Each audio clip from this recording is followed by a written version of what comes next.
Bakit di sumasagot jowa ko?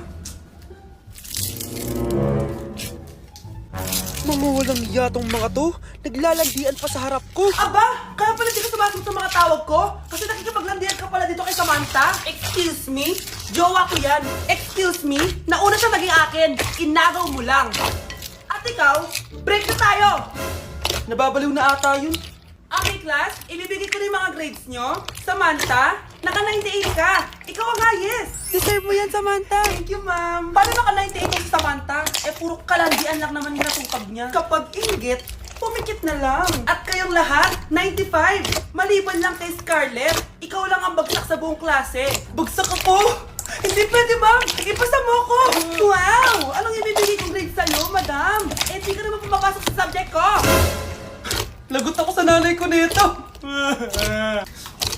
Nay, bagsak po ako. Ayan! Kaka-boyfriend mo kasi yan! Huwag ka na umuwi dito, ha? Paano na ako nito? Miss, huwag kang gagalaw. Hold up to. Wala na bang mas mamalas pa sa araw na to? Akin na phone mo tsaka bag mo. Kuya, wag po. Akin na. Ayoko na. Ayoko.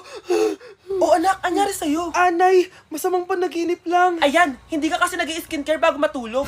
Ah, ganun pala yun, Nay. Oo, anak. Try mo tong overnight serum ng Garnier. May 10% pure vitamin C to so that you can #power through the night. Kaya goodbye na sa mga nightmares. Ah, sige, Nay. Tatry ko.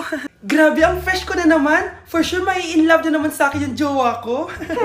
Oo, glowing ka nga, anak. Pero huwag ka ilusyonada kasi wala ka naman jowa. Grabe. Grabe ka, Nay.